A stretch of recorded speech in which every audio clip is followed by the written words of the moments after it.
there's no reason that anybody should tippy-toe through life. Live on the edge. You don't live once. You die once. You live every day. And every single day you have to make a difference.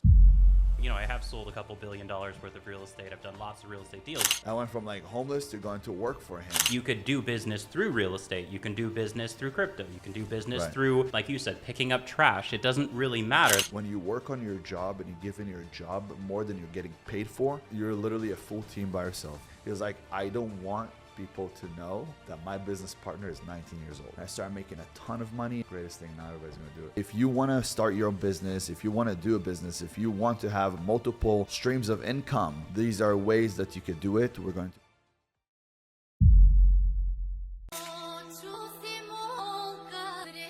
My name is Ben Azulay, known as King Azulay.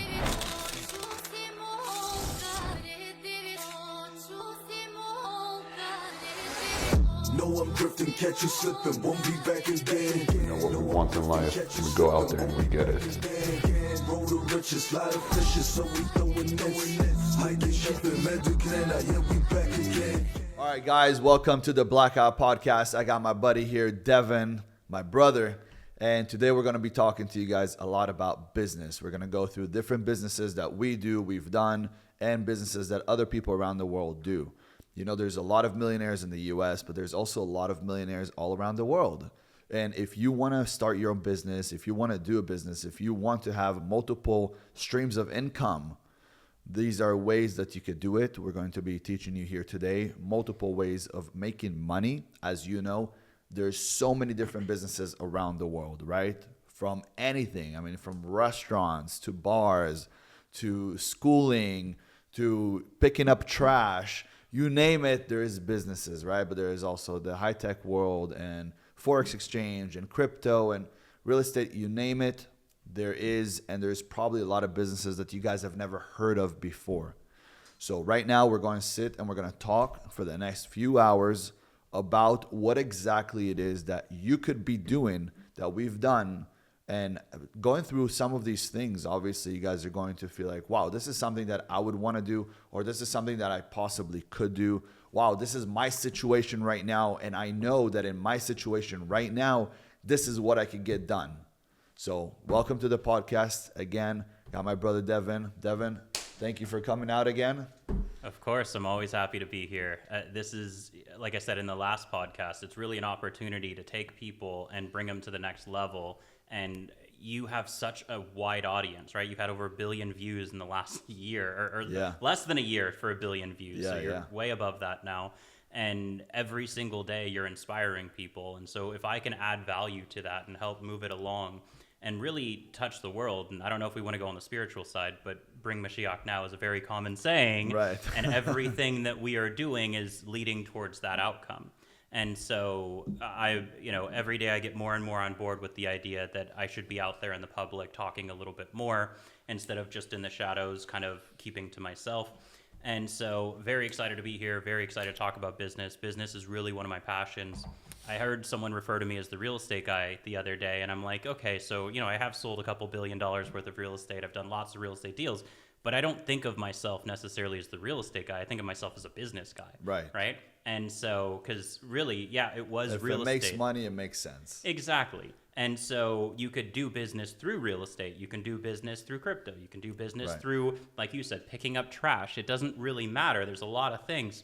And so what I think would be really good for this podcast, at least starting out, is the idea that every individual person is their own small business, right? Right. Even if they think, oh, I'm an employee somewhere. Of course. Well, you're an employee, but what are you doing outside of being an employee? What are you doing to raise your wages while you're an employee, right? Mm-hmm. And the same things that apply at the micro apply at the macro, right? So if you can understand, how do I improve my own personal situation, then you could better understand how I improve a business, because the two are just really, really interrelated. And I'm going to give an example, a perfect example. For me, since the beginning, I've always been a business owner. But how was that business owner? The second I met somebody who had a business and I came as an employee, I told him, you know what? Let me work for you literally for a month for free. See how good I am and then determine how much I'm worth to you. And what I did is I literally took on every single role in the business. He had a carpet cleaning business before me, and then he wanted to open up an air conditioning business. I told him, okay, let's open it up together. I didn't know anything about air conditioning, but he would send me on leads. We had a telemarketing team. We had the office. We had an assistant. I would go on the leads. I would sell the leads. Then I started to look for employees like workers and stuff to come and do the job, change air ducts inside of the attic, change the HVAC, right? You have the condenser, the furnace, you have the coils. It's a split system, for example, most of the houses here in Cali. So some of the furnaces are actually in the attic. The condenser is outside of the house. Change their insulation in the attic. All of that, I started to look for employees because I knew, we have a business. But I also had his backing where he said, no matter what, I got you. And when he said, no matter what, I got you, I felt like I had the power and the money. Although at the time, I didn't have a penny to my name. I went from like homeless to going to work for him. But when you give in your job, when you work on your job and you give in your job more than you're getting paid for, eventually you will get paid for more than you're doing. And that's exactly what happened. I said, okay, I'm going to be the sales guy. And then I was like, you know what? I'm going to go in the attics and I'm going to change insulation by myself because I couldn't find workers. I would go hang out outside of Home Depot to pick up workers. And I tell them we're going to change insulation or clean up the attics. And they didn't want to be any part of that. They're like, I'm not going to go in the attic. Fuck insulation. Insulation's got fiberglass and it's going to itch and this and that. And you have to wear all these, uniforms. You got to put on the overalls. Once you got the overalls, you have to put on your gloves and then tape over that. But you're still going to itch. You're still going to have cough. You're still going to get sick because you're working in the attic and, it's super hot. And if it's outside, it's 80, 90 degrees. In the attic, it's like 160 degrees. You're boiling in there. Nobody wants to work in there. Guess what? I was working in there. I was literally changing insulation every single day, switching out air ducts every single day for jobs that I did. I sold a job, then I did the job. After I did the job, I would go to the dumpster and dump everything. More than that, I wanted to save him money, so I would just go and take black trash bags and fill up trash cans all around the streets. I didn't even know if it was legal or not legal. I was like, okay, I got 20 bags. Or I got 10 bags. What do I do with them? Oh, there's a trash can, 1 bag. Oh, there's another trash can, another bag. So saving that $50 to $100 just to throw everything out. Then I'd come back, take a shower, get ready, go meet with him at his house, and then talk about how we could grow the business. Then I would start stealing sales guys from other businesses and bringing them onto the company. And after 3 months, I was like, okay, so what am I going to be in this business? He's like, well, you're the main sales guy. You are the employee and the worker. You guys, you're literally a full team by yourself. You're the GM. You're doing HR. You're hiring. You're recruiting. Fuck, you're doing everything. And I found telemarketers to come work for him. Started taking them from other businesses. He's like, I don't even know how to pay you. How do I pay you? How do I evaluate? I said, look, I could leave now and leave you with everything. He goes, no, you're not leaving. We're partners. But you are 19 years old, so we're going to do it on a handshake. And when we do it on a handshake, do me a favor. He was like 34 years old at the time, so he was my age. He was like, I don't want people to know that my business partner is 19 years old. So we're not going to do it on paper. We're going to do it as a handshake. Don't share with anybody that you're my partner. Then nobody understood why I literally run the whole business. They just thought I'm the manager of the business. But I was running everything. And I gave him no chance. Like, he knew that if I leave, his business will go down. And that's exactly what happened. I found him stealing at some point, obviously because I wasn't in the business, right? I was doing everything in the business except the accounting. Except the expenses, putting it up together, tally it up. I wasn't doing that. And that's where it was my fault. But you know what? It was the best thing that ever happened to me because I left him and then I opened up one of the largest companies by myself. And then I did the same thing to him that I did to everybody else. I took all the telemarketers. The sales guys wanted to come work with me. He was left with one secretary. And then obviously he was like, oh, bro, you screwed me. And I said, you stole from me. He's like, you know what? You're right. Completely right. At first he thought I was going to kill him because I just got out of jail. But then after that, once this was done, He knew that I was in the right, and he knew that he was big in the wrong. And I also didn't take my money from him. I told him, keep the money. It's okay. You're going to use it for medicine at some point. I'm not even worried about the money. I'm an honest guy. I'm not going to switch that. I'm not going to change that. The money you took, keep it. I'm going to go make a lot of fucking money. And I did. But that's what, even if you're an employee somewhere, you have to understand being an employee doesn't mean it's a 9 to 5. You arrive at 9, you leave at 5. At 4 p.m., you're already scrolling on your phone, checking out Instagram or whatever it is to go see what's happening out in the world. And you go back home and you're just weak from your weekdays, right? And now you go back home and you're just sitting, hanging around, not doing shit. That's not the way to live. Because people think, okay, well, if I'm working 9 to 5, then I could retire by the time I'm like 60, 65. Well, the expected lifespan of a human being today in the US is between 73 to 75 years old. That was before COVID. you know? Slower. So now it's like, are you truly like just going through life like this? You came to this world to practically survive. Oh, my goal is to survive until I pass. People tippy-toe through life to make it safely to death. It's a very stupid game. There's no reason that anybody should tippy-toe through life. Live on the edge. You live once, but it's actually not true. They misled you guys. You don't live once. You die once. You live every day. And every single day you have to make a difference. Every single day you have to wake up in the morning and say, today is going to be the first day of the rest of my motherfucking life, and I'm going to make it. As long as I'm alive, I'm on top of the world because I'm not 6 feet under. People tell me I don't have time to go to the gym. The other day somebody told me I don't have time to go to the gym. I go, why? He goes, I just don't have that time, bro. I don't have the time that you have. So I smacked him. And he looked at me and was like, what the fuck? I said, what? What happened? He goes, you just hit me. I said, what did you? I hit you? Did you feel something? He goes, yeah. I go, exactly. That means you still have time. You're still alive. You have time. Do you think I have more time than you do? We have the same exact 24 hours. I just make it into a priority. That's it. You make it into a priority, it's a done deal. You will always stay fit. It's not a priority? Sure. Trade your health for wealth. And within time, I guarantee you, you will trade your wealth for health. It will go backwards. People want to go towards wealth. Go towards everything. Agree or not? 100%.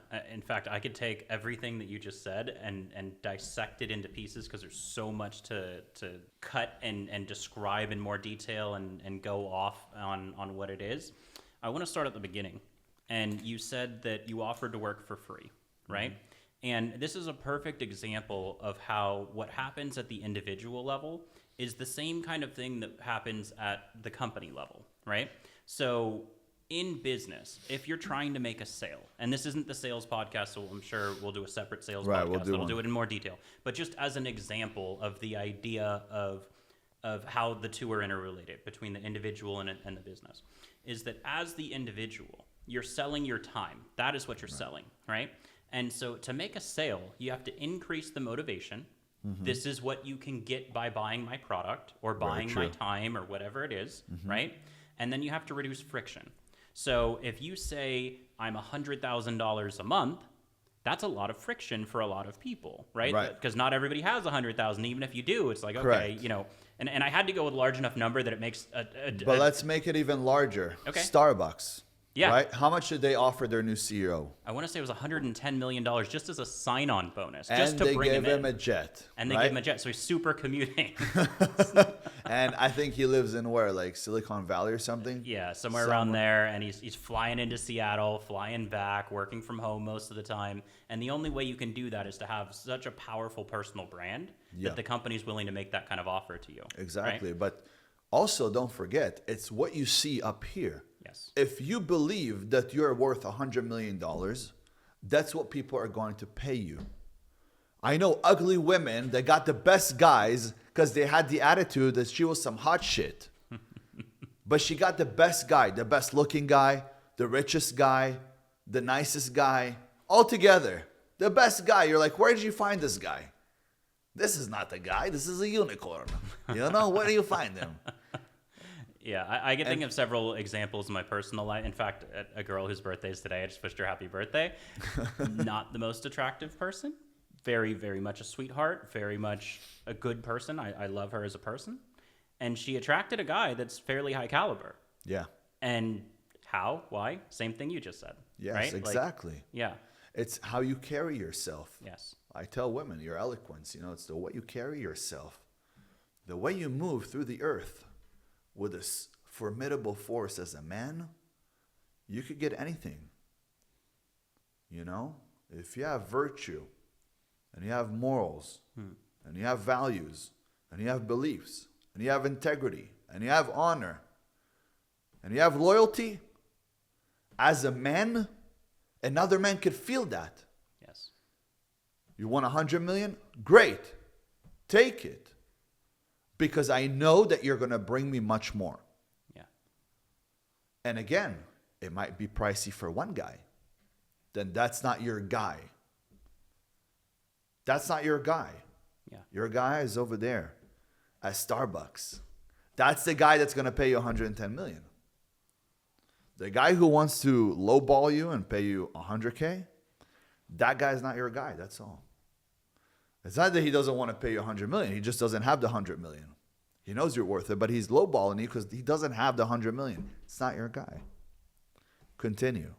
So part of it is the branding, right? The branding of the person or the branding of the company, that it's about building that reputation. And part of it comes from success, right? So as much as I want to say that I wish I had a Ferrari, which obviously I can just go buy one, but I'm just using that example. Right. I wish I could have a Ferrari, and then boom, it's right there in my lap. No, you have to actually say, okay, I wish I have a Ferrari. Oh, it's 500,000. Okay, well, what's the down payment? 20%. Okay, so it's 100 grand. Okay, so I'm making payments on 400 grand. What are the payments on that? Okay, so it's $4,500 a month. Okay, so now I have to have my plan that I need my 100 grand and I need my 4,500 a month in order to pay for this thing. Right.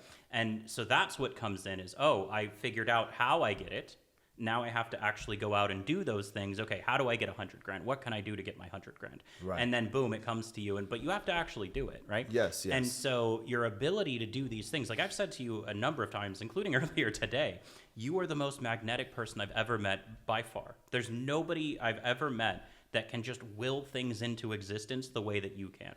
And part of that comes from your confidence, and the confidence comes from experience, and experience comes from going through things that allow you to have that experience. Positive, negative, doesn't matter. But you've gotten to the point where if you go to do bench press, and I've seen you do 480 pounds, crazy numbers, right?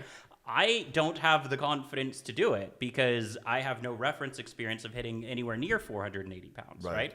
So there is a certain amount of, you have to have some experience, you have to have some, right? But going back to what you said, starting at 19, you have no experience, right?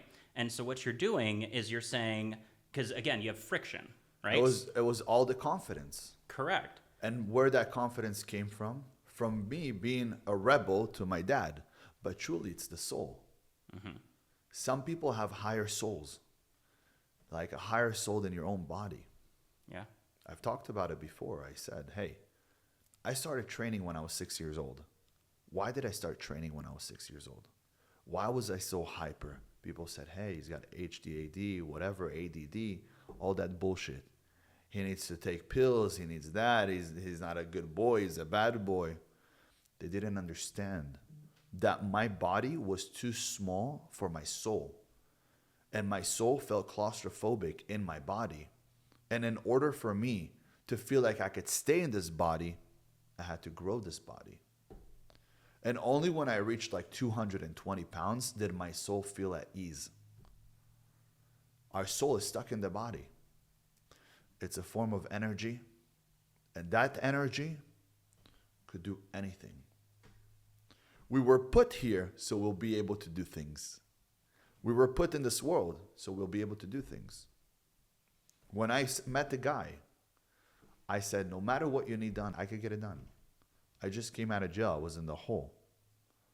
For me, coming out, breathing air is like, wow. So going into the attic, not a big deal. He found me at the perfect time as I found him at the perfect time. The stars aligned, we met. But the best thing that's ever happened to me was going to jail. Because in jail, I realized how good I was at communicating with people. Because I had no choice. I was with another 3 people in a cell. I had to become friends with them. Or else we fight. There was no other way. What are we going to do? Kill each other? Stay there forever? Die in the cell? No. Then all of a sudden you create a brotherhood. And then who took me? And the blacks. Because blacks take others. There was the blacks, there was the paisas, there was the Sareños. The paisas are like Hispanics that don't speak English. Then you have the Sareños, like the Southsiders and all that. Those are the Hispanics that like are out here. They speak English. You have Aryan Brotherhood. You have all these different groups, right? So the blacks take others, which is someone like me, Israeli or Asian or Armenian. You know, they'll take him. Middle Eastern, whatever. So within that time being there, I realized all of a sudden I'm so good in communicating because I started to make peace between people. At first I was fighting, and then I became the peacemaker. And then I brought the rabbi to come do for us Shabbat. And all the black people who were praying for Jesus and, you know, all of that, and they were doing like Bible study, all of a sudden they started learning Hebrew. They were wearing yarmulkes. They come to do Shabbat with me. We're studying the Bible, the Old Testament, the First Testament. We were studying it together. I was teaching them Hebrew. And these guys are older than me. I was 18 at the time. Some of these guys were in their 50s. And I managed to take everybody and get them all to work as a team and do what I want them to do and make them believe it's their own idea. That's when I truly realized how powerful I am. Imagine an 18-year-old boy going into jail and then taking over the jail. That's who I was. So when I came out and he was like, oh, well, I need workers. Sure. Let me go to all the Home Depots. I didn't have a car. He got me a car. I was driving a van. You know, he gave me a van. I'd pick up guys, throw them in the back. There's no seats. There's nothing. Close them up. Let's go to work. And that was my life for a few years. Yeah. You know? So people don't understand. Even though, and you know what? It became my life. I loved it so much that even when I bought real estate, even when I was making good money, I wasn't going into the attics anymore to work, but I was still driving the van. And I still had my guys in the back. And I was still going to work. Doesn't matter. Even if I made just $2,000 on a job, it didn't matter. I didn't lift my nose up and said, oh, I'm better than everybody. That hard labor, it truly helped me. One of the worst things that ever happened to me was retiring at 24 and making so much money. Because then it kind of like removed, I could have been shaped even more, you know? But it was the time after that, some years after that, where I said, hey, Ben, you have to really start doing some other stuff. You know, because being a venture capitalist and throwing money here and there, not really doing. And the things that shaped me the most was the things that I went through in my childhood with my dad being the worst dad, you know, on the planet. Maybe not the worst on the planet, but a horrible dad, you know, who I lived in a violent home. He was suppressing me, my mom, my family, everybody. He was yelling, he was screaming, he was hitting, he was breaking things everywhere. He told me I was shit. He said I should have sprayed you on the wall, you know, like shit like that, you know. This was a common thing was, see that? It's a 0. This is what you are. This is what you'll ever be. Just remember that. I'll get the fuck out of here. And I was like 5 years old. I didn't even understand what the fuck he wants from me. But he hated me with a passion. And until today, I feel like he hates me with a passion. Although we're okay, you know, I didn't talk to him for like 7 years. We're okay now, but still, like, he hates me with a passion. I can feel it. Every time I'm next to him, you could feel that he's tense. Obviously, he's scared of me, but at the same time, you know, I beat the shit out of him when I was like, I think I was maybe 13 when I fought back. You know, he picked up a stick, a wooden stick, and he went to hit me over the head, and I did this, and it broke.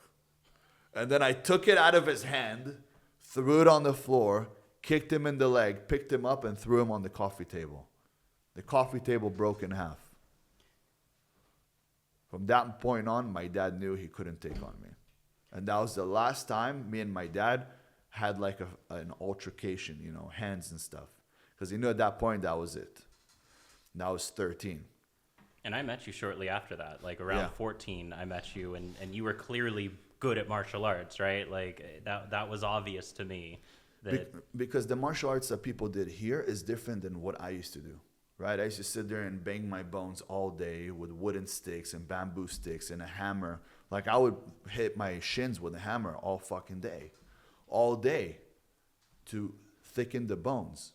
Yeah. There is something called microfractions. It's little microfractions that you cause with hitting the bone, thickens the bone. Most people think, oh, well, you know, your head is like very delicate. I'm like, do you know why people wear boxing gloves? So they don't fuck up their hands by hitting somebody's head. Your head is the strongest bone in the body. And if you train it and bang it enough for a whole year, every day, just a little bit, it becomes 4 times thicker. That's what I learned from the Shaolin monks. It becomes 4 times thicker. Go watch them when they spar, when they battle, or when they have a fight. Boom, they turn their head. Wherever you're hitting, they just turn the head. You punch their head, you're breaking your hand. That's the beauty, that we are actually superhumans. We just don't unlock these genes because we don't put our body and our mind through the pressure, suffocating, hurting. When we hurt, we thrive. And I learned that at a young age. And from there, I said, you know what? No matter what, I'm going to do this. When I was 13, that was the first time I started working for my dad. He threw me up in the attic, said, go change all the insulation. I was sick for 2 weeks. He didn't give me a suit. He didn't give me a mask. I was up there doing it all by myself. I came out, I was itching for 4 days. I was sick, I had pneumonia. I went to the hospital. They said I almost died. I had fiberglass in my lungs. Did he try to kill me? Or did he just didn't know, you know? Who knows?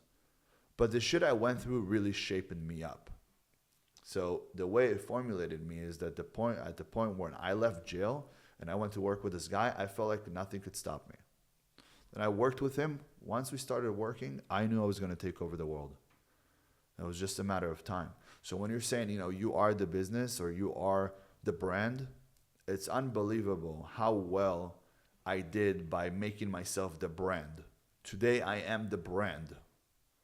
Look how I branded myself. Yeah. Everywhere I go, people jump on me. You see that? Yeah, 100%. See the reactions? 100%. And people don't understand, like, you could brand yourself. That's what every single person on social media does. That's what every single model does. Right? They brand themselves. They're not a basketball player. Although also LeBron James is now a brand, right? Mm-hmm. He's a brand. Even if you're a videographer, I'm going to become the best videographer. Exactly. And you start to build a resume of, oh, I worked with Guess. Oh, I worked with Playboy. Oh, I worked with whatever, to show that you're this top guy in order to have the resume so that you have the brand, right? And you post your work to social media. You post your work all over, and you start to get that reputation. And so branding is a huge part of it, but there's also a lot of other things that apply to the individual that can apply to a business as well. And so one of the topics is basically the income statement, right? So you have income, you have expenses, you have assets, you have liabilities, right? These basic 4 little sections. And so for a lot of people, they only have one source of income, and that's a job, okay? You can have a job, and then after the job, you work for Uber or Instacart or TaskRabbit or any of these things that's like, you know, you flip the app on, and now you have 2 sources of income. And some of the Uber drivers that I've taken have told me they work a daily job, and in the evening, they work with Uber, and they make like $4,500 more by working with Uber. Yeah. On top of what they make throughout the day. So it's like People are like, well, I need to sleep 8 hours or 10 hours. I'm like, sleep faster. Sleep faster. Sleep 6 hours. Sleep 5 hours. Spend the next 10 years of your life like no one would. So you can live the rest of your life like no one can. Yes. No one will. You do this now. This will determine the next 50, 60 years of your life. Absolutely. Whatever you do now. I tell people in your 20s, do whatever it takes to shape you, to form you, to fucking put you to a point where you're breaking. You think you're going to die. You suffocate. You literally suffocate yourself by putting on yourself so much shit. Yes. You have to fail. If you fail enough, every single rich person out there, he just failed enough times to the point that he made it. And now he's successful. And you're like, oh, he's lucky. No. No, he wasn't born with a silver spoon. He's not lucky. He worked for it. But the more tries you give, the harder you try, and the more tries that you put in, the luckier you get. And it's not because you're getting lucky. It's because the more tries, eventually, it will be a yes. It will be a success. It will be the moment that you've been waiting for. So I want to come back to the income statement, but to just touch on what you said, there's a concept in the startup world, right? So there's different companies, like Y Combinator is a very popular one. The guy, I don't know if he was the founder, but he was at least the CEO for many years. Y Combinator is a tech accelerator. So people would go to these tech accelerators, 2 people, 3 people, startups, like brand new startups. They just have an idea, or maybe they're starting to get a little bit of traction, but they come and they apply, and thousands of people apply, and they select the best ones. Out of that came Airbnb, came Dropbox, came a lot of these big companies that started through this funnel process. And so I want to say it was like 2014, they said, well, about 70% of what we tell our portfolio companies is the same, and 30% is unique to each company.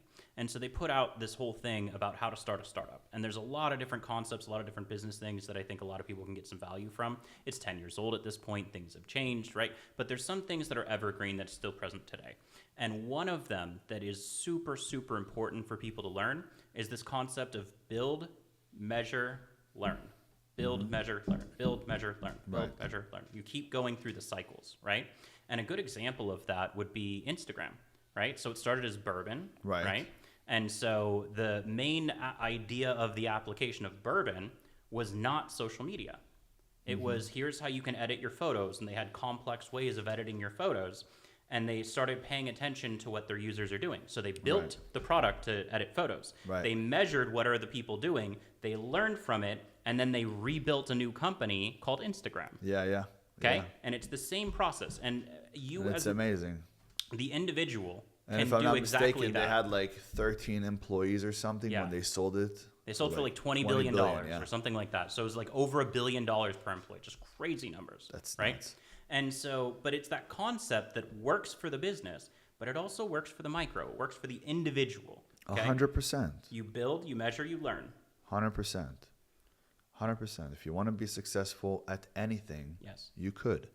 What's the difference between the guy who owns waste management and the guy who's waking up in the morning to go pick up trash for the CEO of waste management? Dedication.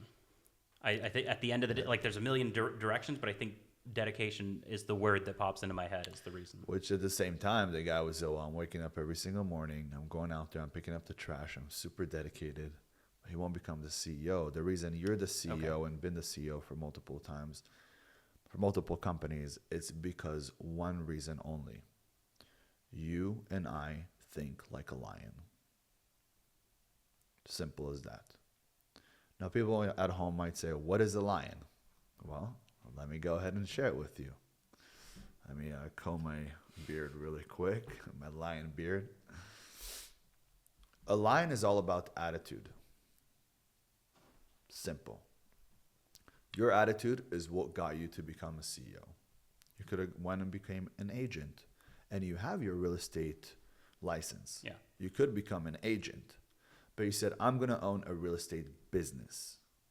I'm going to have agents work for me. but I'll still do the license just for the heck of it. But I'll have all these guys work for me. What is the greatest thing about owning a business? One, you want to know the business the in and out of the business. For example, I want to open up a restaurant. I would start as cleaning the dishes. Then I would become a chef. Then I would be a bartender. Then I would be a waiter. I'd be a host. I understand the business. You open up a restaurant.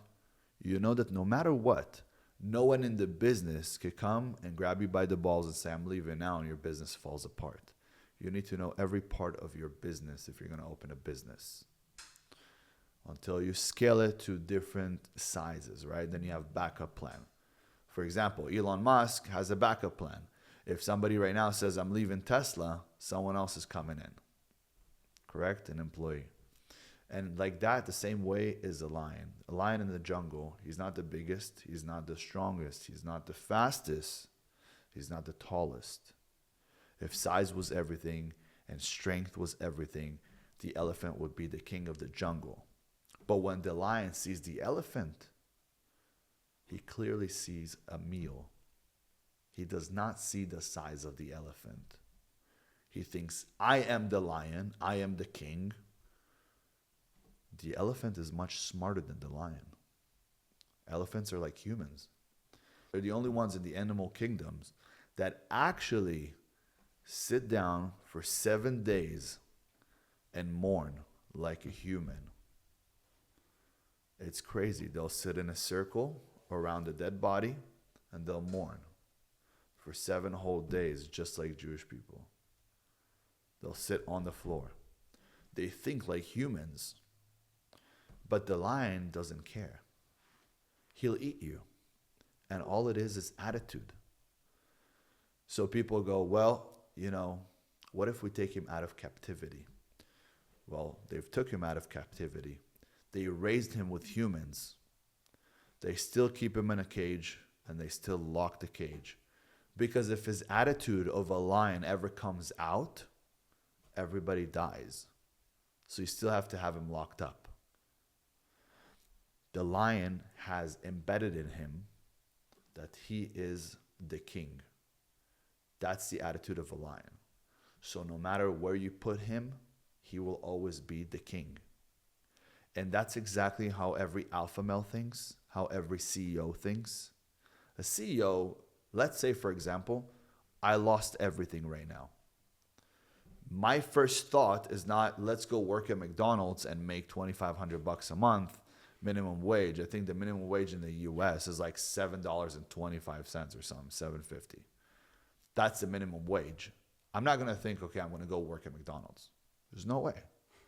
The first thing I'm going to think is, okay, who do I go to find and look for that he will believe in me and see the best in me, see what I'm truly worth, so he could take me either to manage the company, run sales and do sales at the same time, or open up a business with me.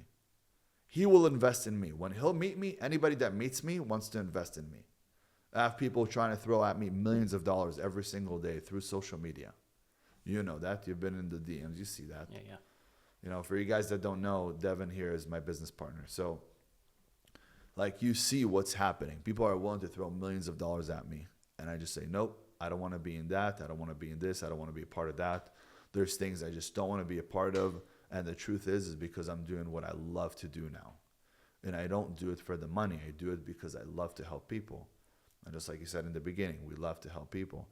But the attitude is the most important thing. And then you can start going into breaking down how businesses work. And let's go right now a little bit about different businesses and truly try to do our best here and speak as clearly as possible and break it down as clear as possible so you guys at home could understand this best. And make sure to write some things down, guys. If you guys are at home right now, you got a notepad next to you. Get a notepad. If you don't have one, get a pen. Make sure you write things down. Notes are extremely important. Pause when you need to. Write things down. Continue. Every 30 minutes, take a 5-minute break so you guys will be able to actually retain most of the information. So let's go ahead and start talking about business. and details. So you had said about starting a restaurant business, right? Yes. And what you would do is starting the restaurant business. And I have had multiple restaurants. That's why I said that. So I have a friend, maybe you don't remember him as much, but he did martial arts with us back in the day. Michelin star guy. Michelin star guy. So he did exactly that. Okay, so I get dividends. So if you guys want to shop at his restaurant, if you're ever in London, I own a small percentage of it. So if you want to shop at Sola in London, I would be grateful. But the way that he Let him know started- Devin sent you. Yeah, let him know that I sent you. And so the way that he started is I remember when he told me he was going to do this. He started out because he was always a good chef, right? The difference between a chef and a cook is the chef can create the menu, the cook can follow the instructions, right? So he was always a good chef. Like he taught me some things about how to make stuff way before he ever became a chef. And as talented as he was, he started washing dishes in Vegas. And that's where he started, at the very bottom, right? And then he became the sous chef, which is like the secondary chef in a sense. And then ultimately he started opening his own restaurants, right? That's how I started. I went to clean dishes There you go. for a bakery. And what they did is they would have huge trays. And you'd have to clean the trays. Takes you days to clean these trays. It's crazy. It's a huge bakery. It was my buddy's bakery. Said, let me go and clean the dishes. I was young. I was like 14 years old. I had no money. I was like, okay, pay me to do all the dishes. One day I want to own a bakery. So I did that when I was 14.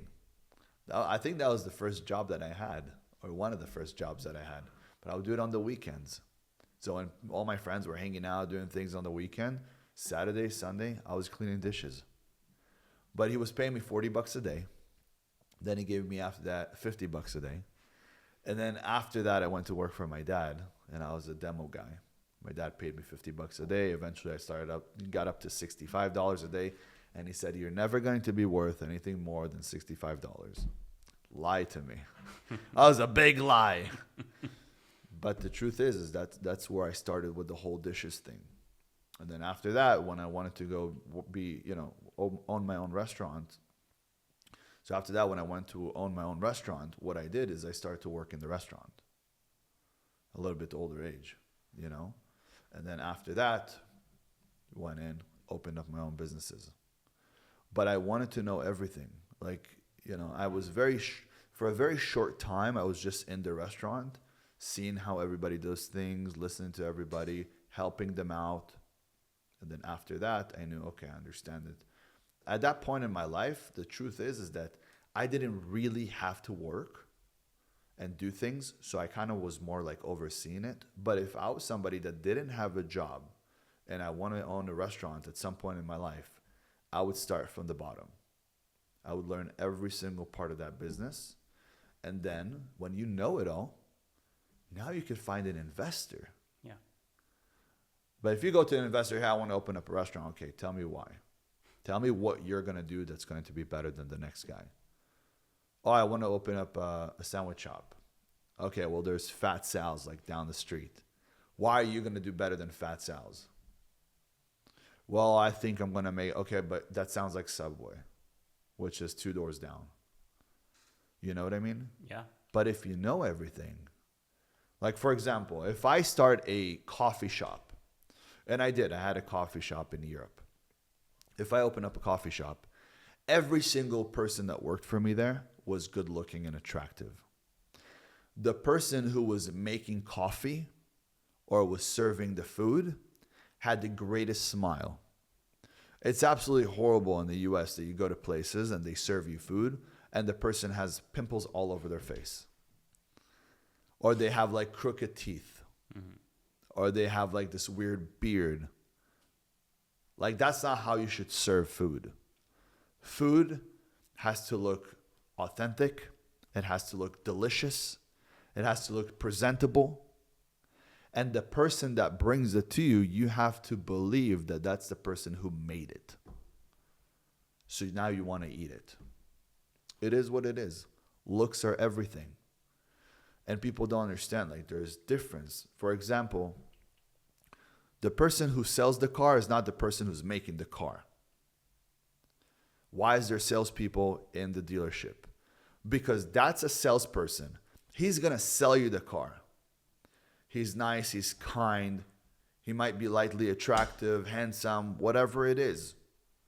You enjoy speaking to them. They smile, they laugh, they know how to speak, they feel you, you feel them. You guys bond. That person will sell you the car. The person who made the car in the back, the mechanic shop, who put together all the parts, that's not the guy selling you the car. That guy doesn't know how to speak. He knows how to work. So if you know the difference, you know exactly how to put and place people in your business. So when I opened up a coffee shop, every girl was good looking. Every girl was wearing a skirt right above her knees.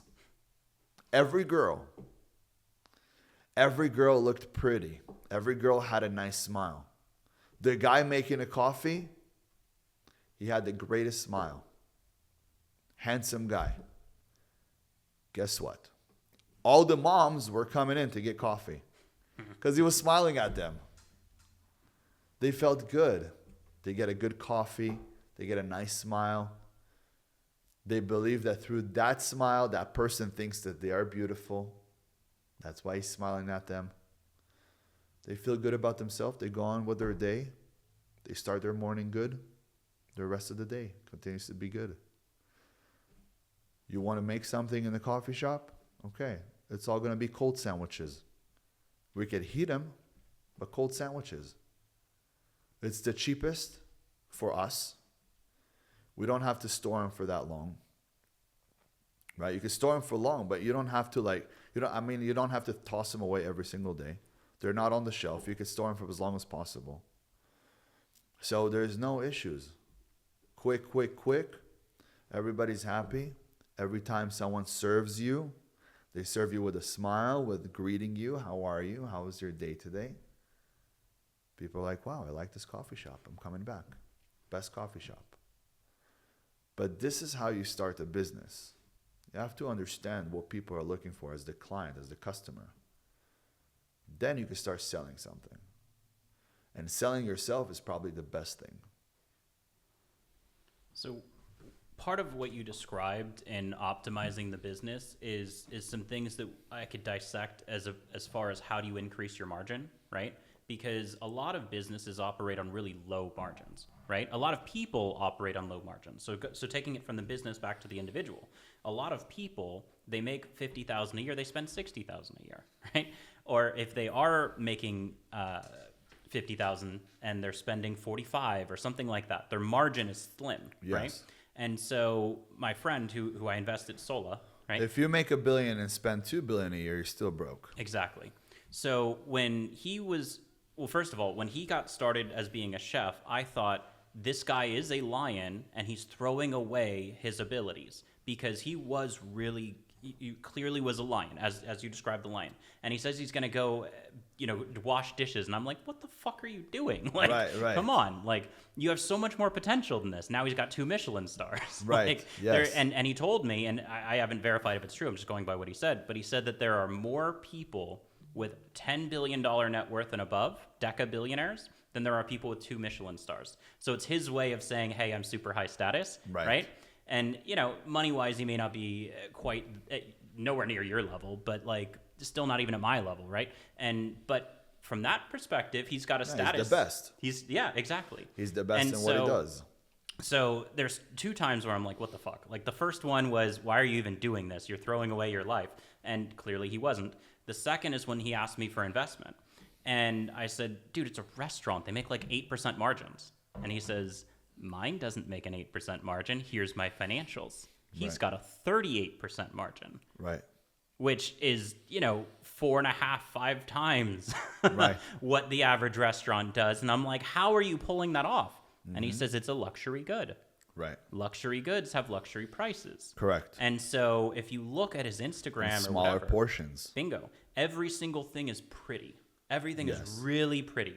And my sister explained this to me when I was young. She said, when you're broke, the question is, did you get enough to eat? Mm-hmm. Because you may not afford enough food.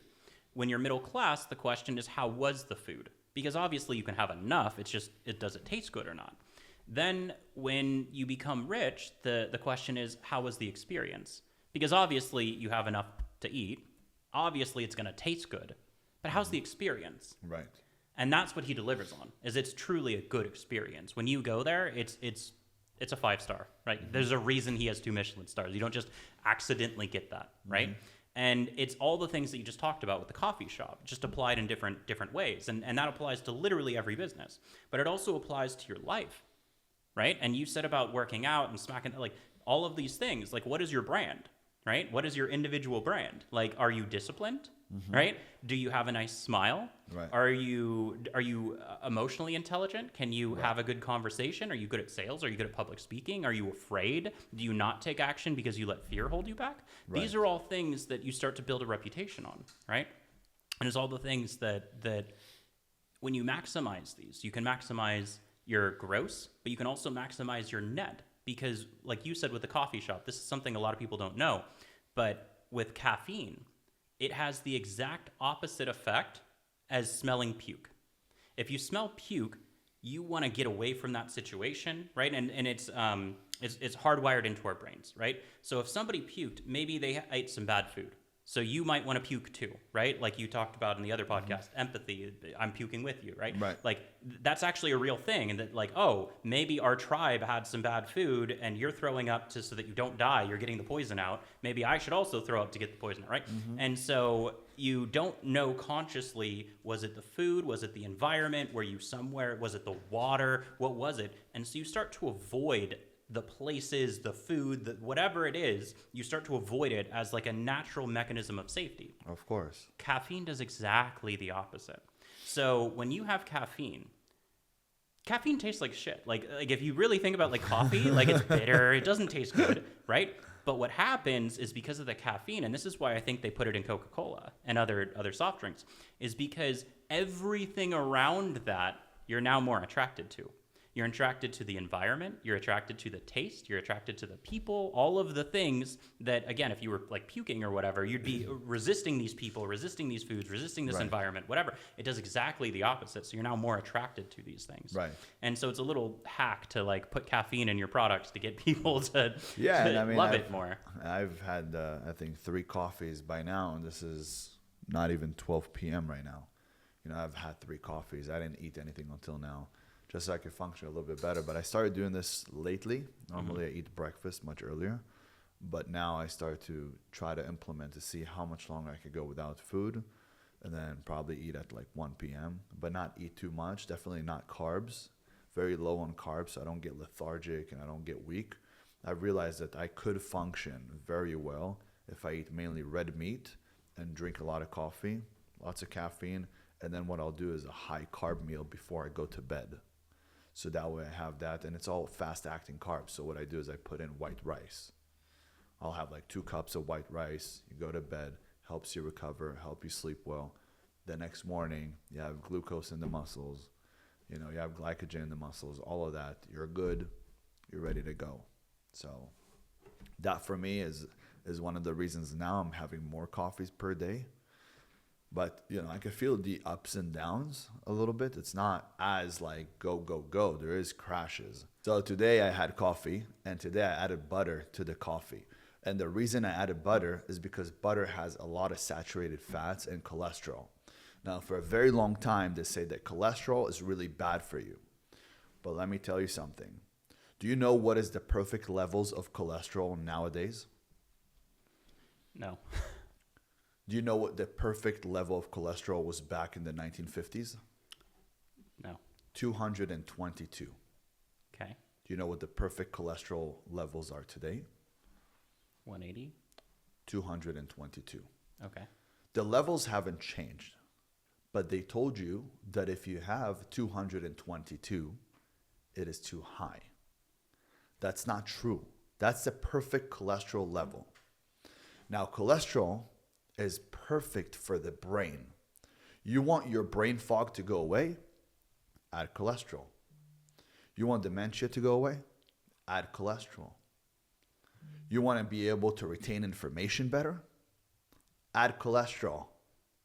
The reason is because your brain, 80% of your brain is made out of something, a substance called myelin.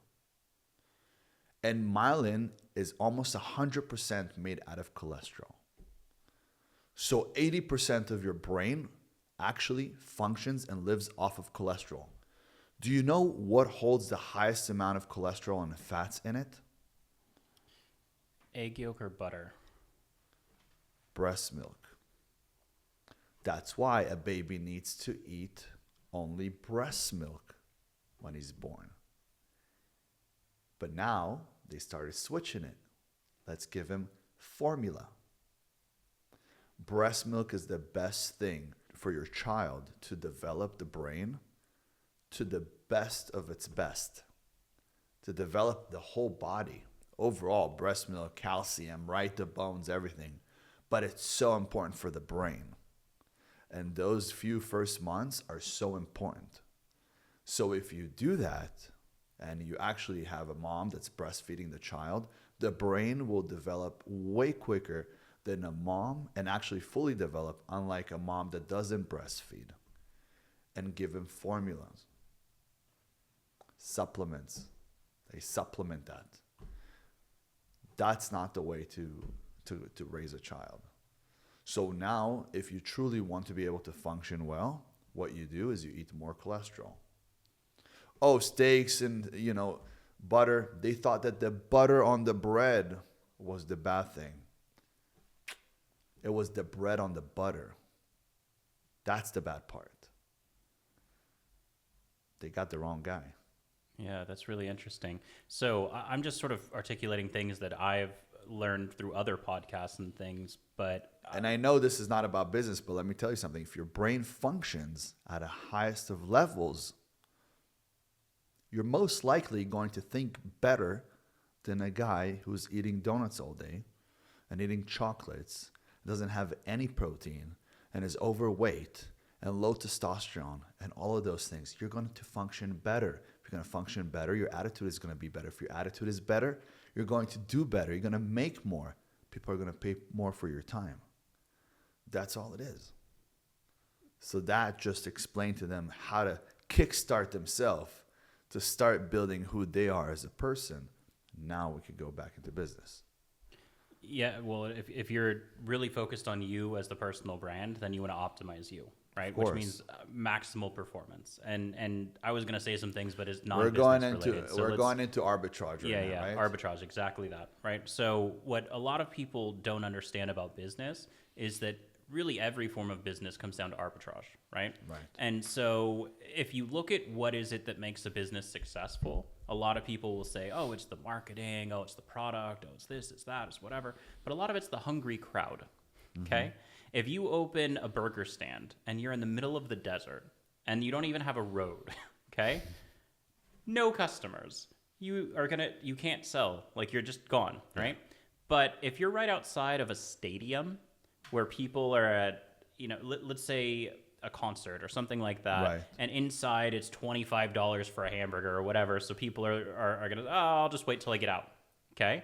So now you got 60,000 people leaving there, and you're grilling up hamburgers, and you're, reasonably cost $10, not $25 or whatever, right? Yeah. Now you got a hungry crowd. Now you've got people to sell to, right? Right. And so a lot of arbitrage really comes down to understanding that you have people that are willing to buy something. These people, in the stadium example, their intention is to eat when they're done, right? And so you're just presenting the option, right? And so is the option something that is relatable to them, something that they can understand? A burger, right? The burger has its own brand, right? Right. And so people understand what the brand is. They understand what a burger is, right? Of course. Let's say they get out, and instead of selling a burger, you're selling this thing called green sludge. Okay? Like, what brand is that? Like, what associations do you have? Green sludge? Like, what is it? And it might be the healthiest thing for you on the planet, but nobody understands. Maybe it smells weird. Maybe it tastes weird. Whatever. Like, they don't know, right? So it's got a terrible brand, right? Yep. You're still gonna sell some, because if there's no other competition, they're hungry. They need to eat. If green sludge is all there is, then green sludge is what they're buying, because they have no other option other than wait till they get home, I guess. But somebody's going to buy, right? And so really what arbitrage really comes down to is understanding that people are already buying. They're already buying the something. They need their AC repaired. Okay? It's hot. It's, they're sweating. And that gives you a perfect, let me give you a perfect example of that. When I was doing any kind of servicing company, we had telemarketers. None of my competitors wanted to work with telemarketers because they're all like people that just came out of jail or doing druggies, rehabs, all that stuff. They're the ones who could sit there all day and then they take breaks. I give them a coffee break. I give them a cigarette break, weed break, whatever they need. Come back up, get on the phones. It's a fucking boiler room. Nobody wanted to have them. Everybody was sending flyers. They knew, okay, if we send flyers, we're still going to get clients. But it takes 3 months before you get a client because it comes out every month and they need to see it at least 3 times before they call you. But they figure, well, those 3 months, it's fine. I won't get that much jobs and I won't get that much work, but it's okay. I won't ever have to deal with telemarketers. What they didn't understand, that my telemarketer calls them and gets them on the phone, and now it's a live person. So he talks to you. He might get you, he's probably going to get in the house much quicker than you're going to get in the house, because the likeliness of her looking at a magazine and seeing that she needs an HVAC or whatever it is, that's not going to happen. That's going to be only if she has an issue. We were calling in and saying, hey, let us come do a free maintenance for you. Let's do a free service for you. With that, we'll give you a free inspection. Free service, free inspection. We give her an inspection. It's the United States, Most of the houses are old, especially in California. 1960s home, perfect. Yeah. Coming in, looking at the attic, do videos of everything, explaining to her everything from A to Z, what the issues are, what are new requirements, how she's going to breathe better air, how air quality is so important. I had a great tactic. I'd say, look, how long can you go without food? And people would be like, well, probably a few days. So, well, the truth is you can go without food for 30 days. How long can you go without water? They're like, well, if 30 days without food, then probably like close to a week without water. But I couldn't do it. I said, exactly. How long can you go without air? They're like, that's, wow. I'm like, this is why God gave you 2 lungs. Because breathing is so important. And you're breathing horrible air right now. All the things that are running in your house, you have to understand, all the particles that are flying out of your air ducts, those particles are airborne. You have asbestos, you have fiberglass, you have dust, you have things coming in from the attic, you have rats infestation, you're breathing that in here. Start naming these things. And she goes, you know what? I have been coughing a lot since I moved in here. You know what? I have been getting sick. Oh, every year I get pneumonia. I'm like, are you kidding me? Your air ducts are open. You're breathing what's in the attic. Would you go in the attic and breathe there without a mask? No. Why are you letting it inside of your house? You have kids. You have this. You have that. You have a dog. Look at him. He's coughing. Your dog is not feeling well. Play a little bit on the emotions, but at the same time, we're doing the right thing. Because she needs it, or he needs it. They need it. They just don't want to make that decision by themselves. You know what I mean? 100%. So when somebody's actually trying to sell them a service for $50, I was giving them services for free. And you know how my business went up tremendous amount, and I started making a ton of money in air conditioning? Greatest thing, now everybody's going to do it. Every person I was coming into their home, I was coming in for free. Every single person, when I was leaving their home, I signed them on a contract. Month to month, but it's a whole year.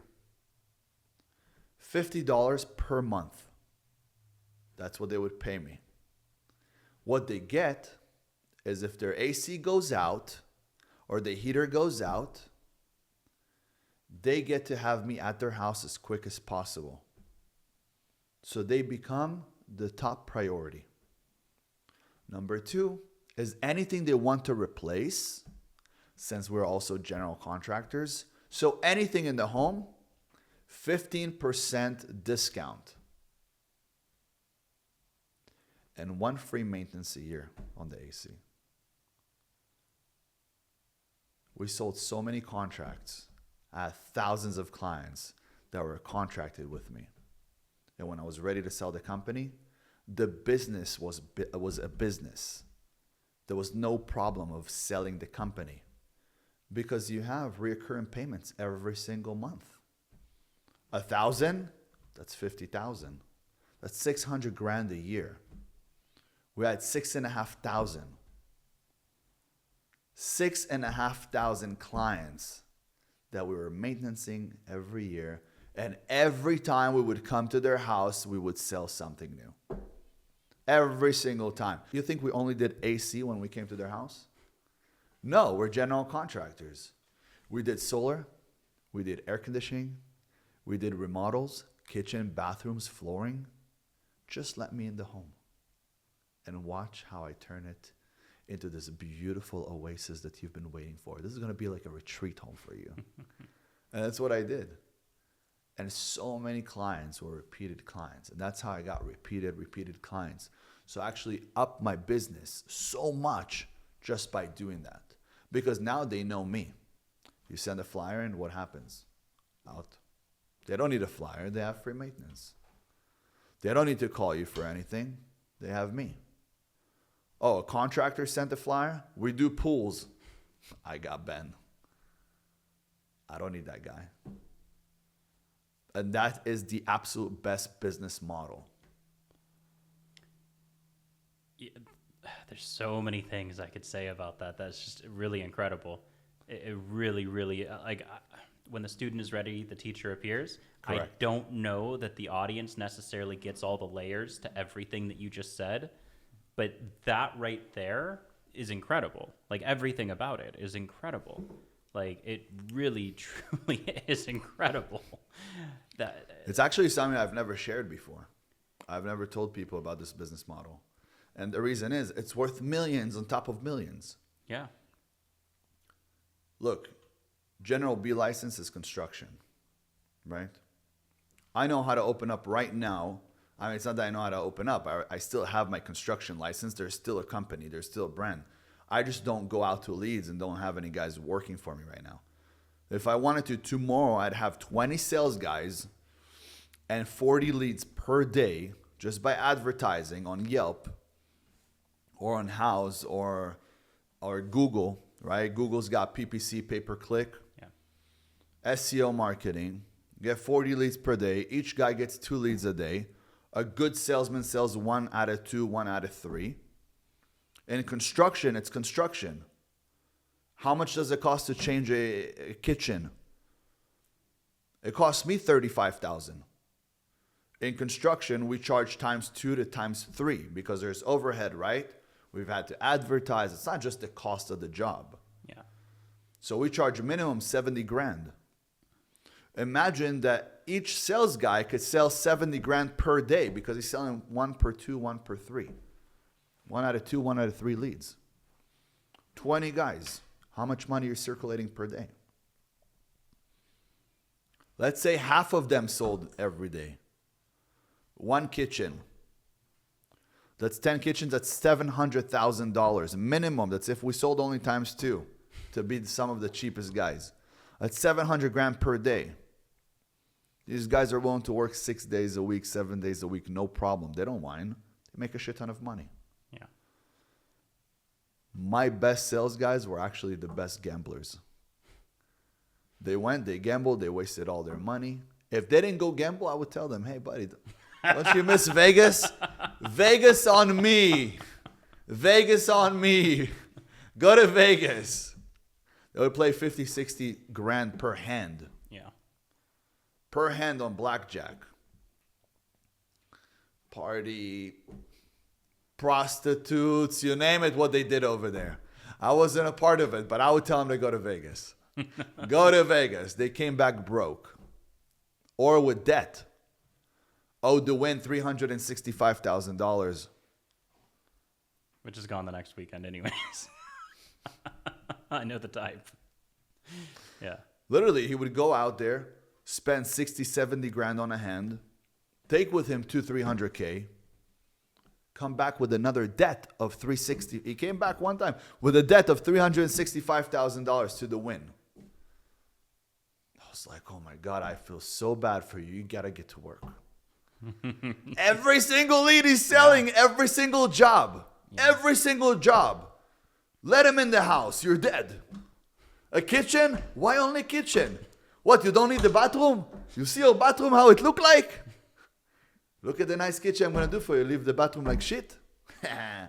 What? You eat where you shit, you shit where you eat? What is this? You're going to go to the shitter, you're going to see the kitchen, you're not going to want to eat. You got to make it beautiful. Boom, kitchen, bathroom, flooring, paint, everything. Those were my best guys. But imagine, right now I could open up my construction company and we'd bring in 700 grand per day. Easy, I make profits of $1 million a month. Easy. It would be way more than that. But I'm saying easy. $1 million Without a trying. month. Without trying. Yeah. $1 million a month I would bring in. That's the numbers. So these are like things I've actually never told anybody, because through a service company, you could enter the home and do everything.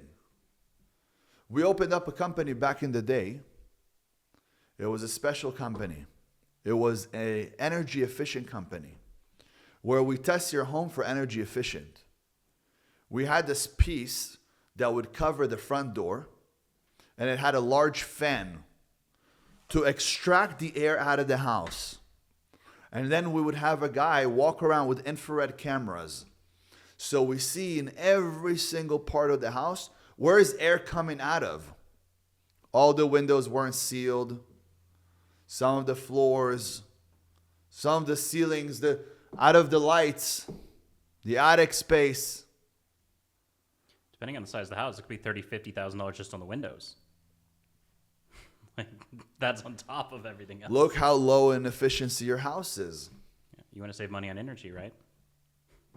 Take a look. We have a loan. Through this loan, you'll save that much money. You'll be on a positive income. You're spending right now $1,200 on electricity. You get brand new all of this, and you're going to save on it $500 a month, and it's only going to cost you $300 a month for payments. And when you go to sell your house is now more valuable. It went up in value. So what you're really doing is investing in your equity. Mm-hmm. Exactly. So it's not an expense, it's an investment. Yeah. And we'd sell a ton of jobs. And we come in and do the test for free. Outside of their house, we take a picture of their house, send them a nice form with a picture of their house, full breakdown, pictures of the infrared camera. Boom, done. We're checking the air ducts, checking the levels, what's the temperature that is coming out of the ducts. Sell them new air ducts, sell them a new AC with a heater, split system. We had so many ways of making money and doing it nice, honest, real. But people don't know these things. They just don't know. You don't know what you don't know. You know what you don't know. Like, you know you don't speak Thai, right? But you don't know what you don't know. And this is why it's so good to listen to people like us or other people that do certain things that people don't know about, never heard about it. And that's how you get enlightened. They enlighten you. And they open up things for you to be able to do now. It opens up for you new doors. Yeah. So trying to bring it back to arbitrage, right? So, which everything you said, like I absolutely did not want to interrupt that. That was fire. Like I could not interrupt that. That was so good. But trying to bring it back to arbitrage and relating back to the story. Yeah, we said, going back, we're clearly talking about the fact that I was willing to take on all these guys who were telemarketers and work with the shit. Bingo. When people didn't want to. Bingo. That's like, exactly what I was getting to. Let's make it easy. Let's pay 10 grand a month to this marketing company who's going to make a nice flyer and send it and hope somebody calls us. And we're like, hello, ma'am. Hi, Mrs. Johnson. What's going on? It's Michael. Who's Michael? Is this a cold call? No, this is a warm call. I call to let you know that we are now in the area and we are actually doing free inspections. And if you'd like, we could do a free inspection on your AC. Summer is coming. You know, the AC has to get serviced, has to get maintenance. Have you turned it on lately? No, because it was winter. Summer is coming. Why don't you let us come out, take a look, give you a free service? Oh, you guys are in my area? Yeah, we're just doing a house down the street, just from you. We have a couple more coming up tomorrow. Will you be available tomorrow between 11 to 1 or 1 to 11? What would be a better time for you? Never say, are you available? Because, oh, I'm not available. I never give them one option. No, give them 2, 3 options. So now it's one of the option, and the option to say no is not an option. Yeah. True or Absolutely. not? Yeah, absolutely. A/B questions. So as you know, my company makes tens of thousands of cold calls every single day. That's like what we do for real estate agents, right? Is on their behalf. And so there's a million directions I can go on that. But what I want to point out is that you've sort of combined multiple things that we've talked about already. And one of them is the idea of lowering the friction and increasing the motivation, right? If you really analyze everything that you said, you really increase the motivation, right? Especially talking about your health, the health of your kids. There's certain things, and I know this isn't a sales podcast, but there's certain things in sales that I push this button, I get that reaction. It is human nature that when you push buttons, you get certain reactions. And that's for the sales class. But that concept of I'll go out and do it for free. Well, you just lowered the friction. There's, Right. oh, it's free? Okay, whatever, come on out. Everybody wants a free job. Exactly, yes. I And- would. One story. It's fucking funny. I used to have one of my best friends. I loved him, but he was a cheap fuck. Okay, he was a cheap fuck, so I always paid. And anytime he'd come out with me to a restaurant, he'd say, "I'm not hungry." Okay. I get food. My buddy gets food. Another buddy gets food. He goes, "Can I try some of your steak? Can I try some of your?" I won't forget that. Can I have some of your salad? Yeah, it looks like a good salad. Yeah, just 2 bites. Oh, that bread really looks delicious. It's good, huh? It's good. Can I have a small piece? I tell him, motherfucker, buy food. It's on me. He goes, really? Yes, every time I tell you the same thing. We grew up together. I always buy him food. Yeah. But he always does the same thing. Oh, I'm not hungry. Then it starts eating from everybody. And one day he tells me, you know something? I don't know why, but food tastes so much better when you're not paying for it.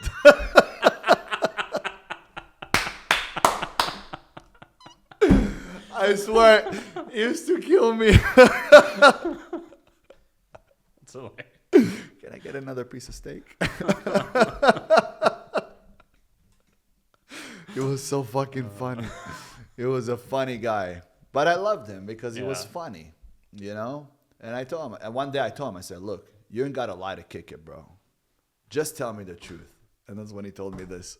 But he was That's cheap. hilarious. But yeah. let's get back to that. So as far as arbitrage, you've got the people who need a new AC or they need whatever, right? Like now you're calling them, right? So it's a little bit different, right? There's hunting and there's fishing, right? Right. Getting into sales and marketing, which is part of business, I guess. So, It is. Yeah, so okay, so hunting is what you're talking about, going out and cold calling, right? Right. Going and door knocking, and hunting absolutely works.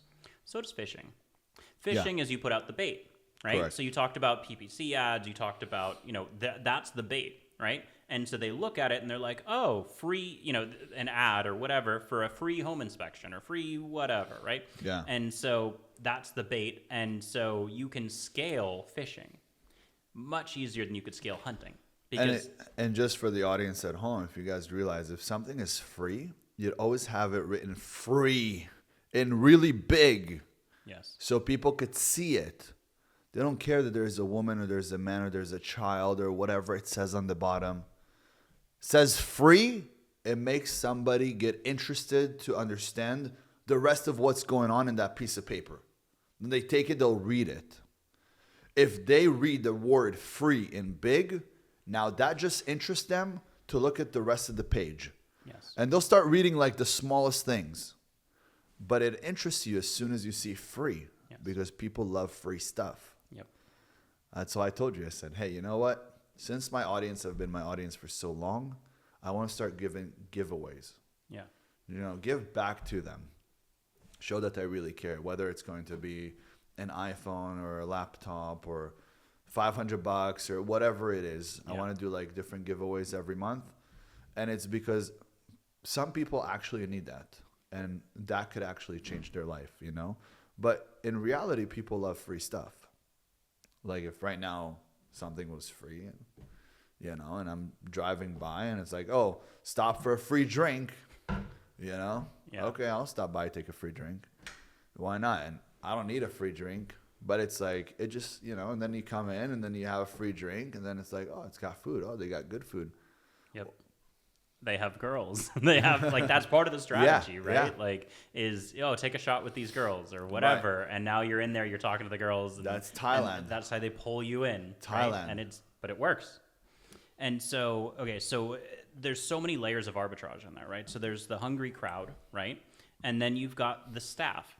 Well, the staff, they're willing to work for X amount, right? And what is an entrepreneur at the end of the day? An entrepreneur is somebody who takes resources that are producing a low yield and reallocate them so they produce a higher yield. And that is essentially what you're doing, right? Right. So you're arbitraging their time, you're arbitraging the customer, right? And you need to frame it in a way that creates a net profit, right?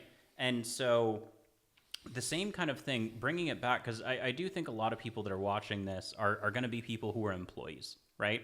And so I want to make sure they have benefit, not just the entrepreneurs, the people who have their own businesses, all of that. And so one frame of mind that can help some people is to think about, you've got, let's say you make $5,000 a month, okay? But in order to get to your job, you have to have a car. Well, the car costs you, let's say, $800 a month when you include the payment, insurance, gas, maintenance, everything all combined. Okay, so now to make your $5,000, you have to subtract the 800. Maybe you have to go to work and you have to have somebody else watch the kids. So now you have to pay somebody to watch the kids, right? So you subtract the $1,500 or whatever it is from there, and you start subtracting it down, and you end up with, there's your net from working, right?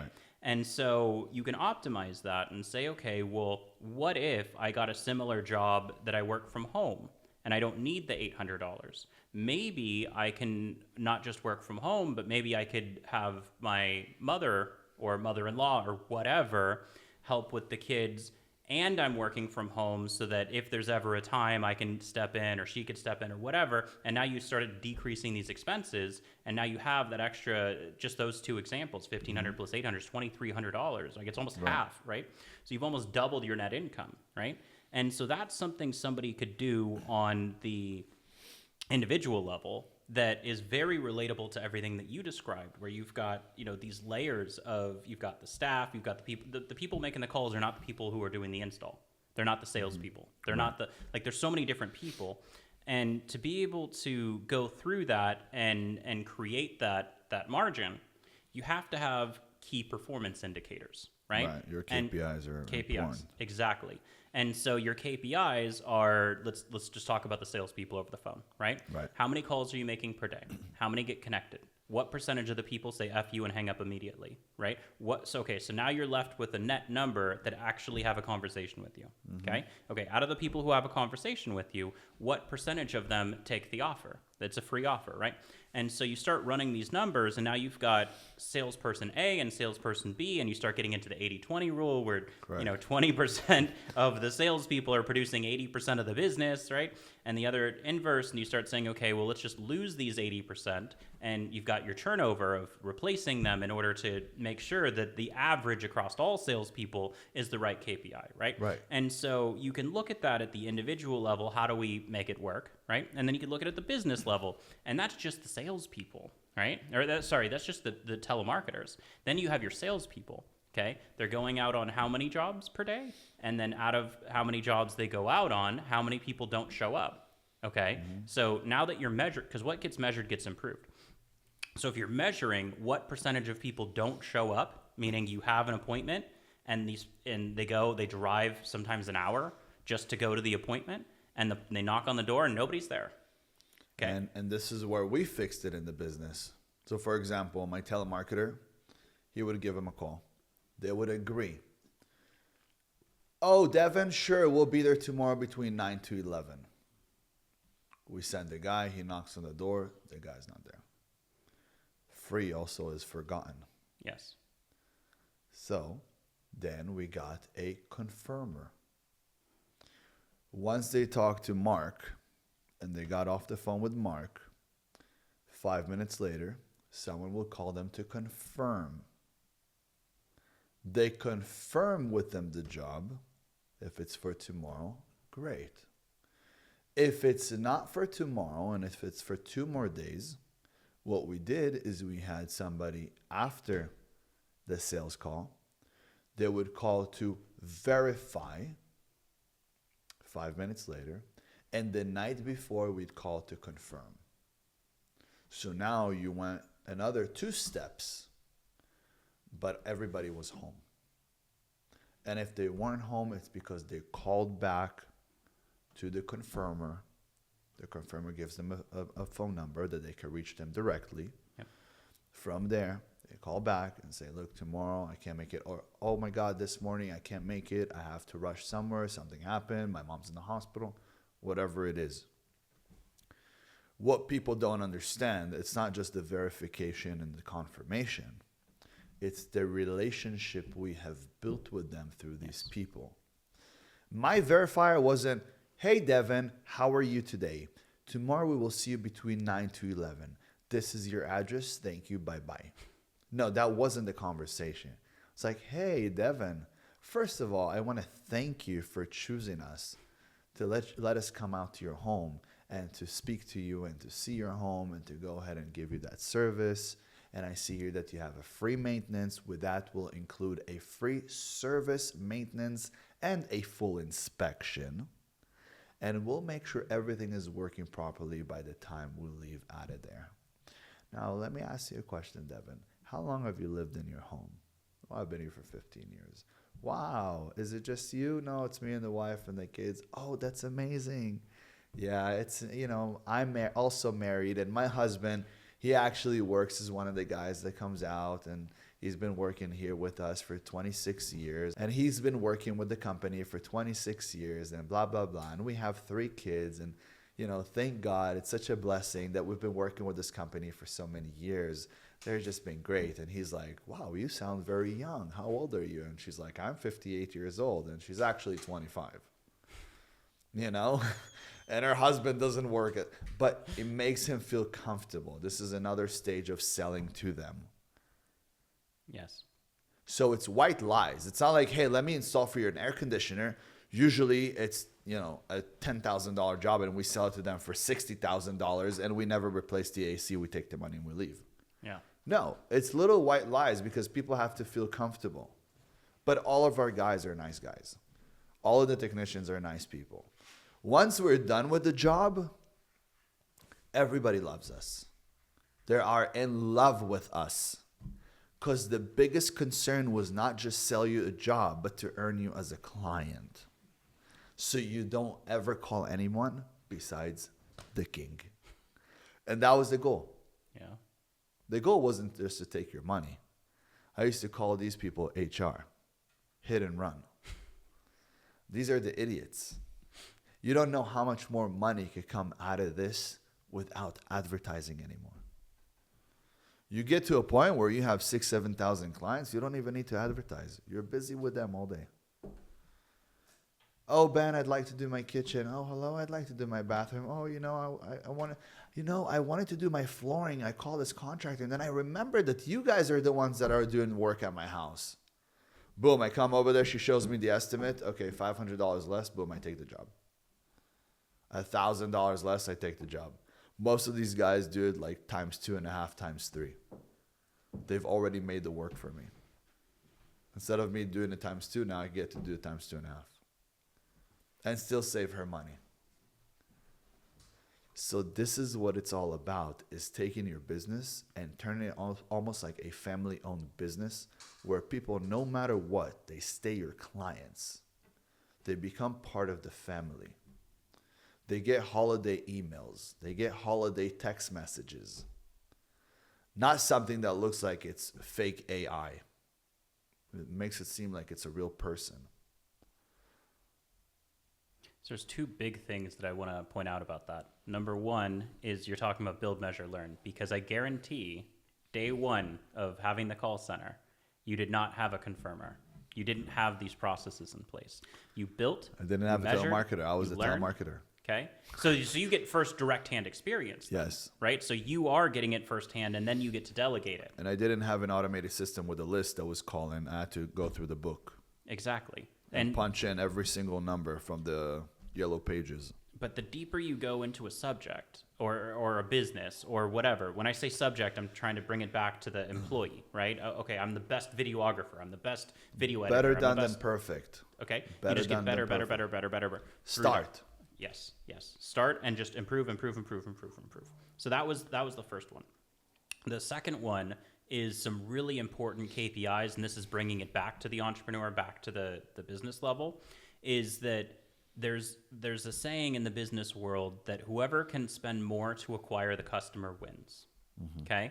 And the idea of that is you have to have a couple KPIs. One KPI is what's your customer acquisition cost, right? And so that customer acquisition cost could be through the advertising, right? If they're directly booking from an ad, then your ad cost is your cost, right? But if you have telemarketers, then you're looking at it like, okay, what am I paying these telemarketers? I'm paying for their office. I'm paying for electricity. Correct. I'm paying for the HR that manages them. You have overhead. Bingo. All the overhead. Okay, so you have to look at all of that and say, okay, this is my total cost. Some of it's fixed, some of it's variable cost, and you've got this total cost. You divide it by the number of sales that you make, and now you figure out, okay, this is my customer acquisition cost. Once you measure it, you can improve it, build, measure, learn, right, and optimize, okay? But then the other side of the equation is what is the lifetime value of the customer, right? And if you go with your HR, your hit and runs, right, they come in, they do their one job, and they're done. So the lifetime value of the customer is the margin that you made on the one deal. Exactly. But when you have, what you have is you have a lower customer acquisition cost because the customer calls you back, right? So the repeat customer, but so maybe to acquire them to begin with, you still have the same customer acquisition cost, fine. But you can afford to spend more, which includes the free service, because the competitors say, oh, we have to charge $50 for this inspection. And you're like, oh, we're free. So just add $50 onto the cost to acquire the customer in that case, right? Right. Because as good as the guys are, I guarantee it was not a 100% success rate. You are going to have some percentage, and I don't know what percentage it is, but some percentage of people who are going to just say no, right? 1%, 10%, I don't know. To what? To the calls? So you go out there to do the inspection, and no matter, like, the best salesperson in the world, somebody, you make 1 million in-person visits. That would never get out of a house without at least $300. Not a single time ever? Maybe if they tossed them out because someone was crazy. Okay. All right. Well, We are so good. Yeah. Look, because you could see it. That's the difference. For example, if it was a kitchen remodel and that was the lead, sure, we didn't sell it. But if it was for the free inspection, we inspect the whole house, we're bringing you photos, you want to come up with us into the attic, we'll show you. We'll do a video right next to you, give you the phone so you could see everything. It's like right there in front of you. When you see that, it throws you off completely. You're like, okay, I gotta get that fixed. And then I draw it for them on a piece of paper where I show them this is the furnace. We have the furnace, which is where the heater is, the burners. Under the burners, you have a blower. The blower takes in all of the air, runs it through the heater. If the furnace is on, the burners are on, and you get hot air. If it's not on, you have it on fan, nothing is on. If you have the AC on, once the air goes through the burners that are not on, it will go through something called the coils. The coils are in a box, and on top of them, there is another box called the plenum box. All the air goes into the plenum box. From there, it goes into all the air ducts around the house. So you have a plenum box attached to it. You have air ducts. Depends how far the air ducts are. It will be a larger duct in the beginning, and slowly, with the connections, it'll go into a smaller duct. It will start as a 14-inch, 12-inch, 10-inch, whatever. Depends how far it is, and it goes smaller. When you look into the coils, because all that air that's circulating through the house goes in there, the coils are very, very tight. Nothing gets out of there. And because it gets wet, there's a layer of mold inside of the coils. You have to pull them apart, and literally you could pull off the layer like this. It's dust, it's lint, it's debris, it's whatever. Everything is in there. You have debris, you have it all in there. With the water, it looks like it turned into a blanket of mold. You pull it out, you clean it, you sanitize it. It's the air you're breathing. How did it happen? You don't have a good filter. You need a perfect filter. We also made a name for a special filter. I invented the name. We used to call it a thermochuactive filter. Chuy in Russian means dick. Thermo-chuy active filter. It's a thermo-dick active dick. Everybody would be like, wow, it sounds like the greatest filter ever. Yes, it will protect you from all the bullshit. That's it. It's got special layers. We put it for you put it for them in the return. It really does stop literally all the dust. Everything. It stops everything. But we gave it a funny name. I was like a comedian at my job, you know. I would take them in and I would name I would start telling them the problems, but I would name literally different foods in Hebrew. I would say, this is the problem with the hummus that you have here. You know, then I realized people know what hummus is. So I started turning into the matbucha, and this is the mekupelet. Mekupelet is like a chocolate bar. Right? So we have Twix here. There we have mekupelet. You know, you have Pesach Zman. So I tell them, this is a special Pesach Zman with the mekupelet. We're going to have the best ducts. And they're like, wow, this guy is very professional. Like, he uses terminology I've never heard before. Yeah. You know, I would go with them. I would count the vents and be like, this is 1, 2, and then start counting in Hebrew. Shalosh, Arba, Chamesh. And they're like, they just go with it. You're like, okay. And if you're a foreigner, they actually want to buy more from you. You have more authority because they know you work harder. Yeah, that's true. Yeah. Once I was done with the job, I was always best price guarantee. Give me a better price, I'll refund you money difference. I write it on the contract. After they sign with me and they do the job, they never look for another job. They never look for another estimate. So I knew I was always saved by that. I gave them a good price. My guys were super clean. The house was immaculate after we were done. Literally, we would clean the shit out of the attics. We would build a tunnel from the front door all the way to the attic with like tape and like plastic wraps all the way to the attic. Once we were done, my guys would wash their floors. Although there was floor covers, wash the floors clean. It's not a piece of dust in the house. And the attic looks like a museum. And this is exactly how we worked. And all my guys, when they speak to the client, head down. Head down. Why?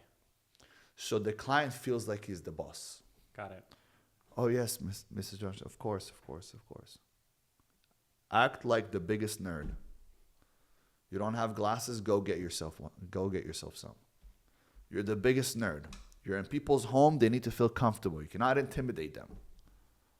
I had guys who were gangsters from Guatemala, murderers. They were working in the attics. Why? They were working with me because they knew I was one crazy motherfucker. But they knew this side to me that, people that are extreme, they're extreme both ways. As crazy as I am, I'm the nicest guy. So it's like it all depends how you treat me. That's how I was with my guys. My guys, they knew I was the craziest motherfucker. We're in a home. You treat these people like they are gods. You don't smoke cigarettes outside of the house. Never you smoke a cigarette outside of a client's house. You never ask to use the restroom. Ever. You speak to them, put your eyes down.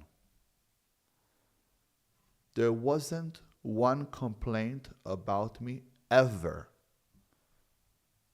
Everybody loved working with my team. They loved them. I'm talking about like clients would call in like every holiday, my birthdays, you name it. And they would ask about the guys and they would act like that. Guess what? The client's like, you guys want food? Ordering them food. You guys want drinks? Getting them drinks. I told them, you need to know the secret of earning the trust of humans in a snap of a finger. Just act like you're less than them. Act weak. Act sensitive. They trust you right away. They're letting us in their home. That's it. But I had this model, and it worked so well. It worked so well. My guys were such nerds as the sales guys, not nerds at all, right? Acted like nerds. It's all acting. Acted like nerds. You couldn't tell them to leave the house. No, but you know, ma'am, sir, believe me, the bathroom that we're going to get done for you is going to be the most beautiful one. You want to do the job with me. You want to, and they get on a personal level and they get emotional. That's it.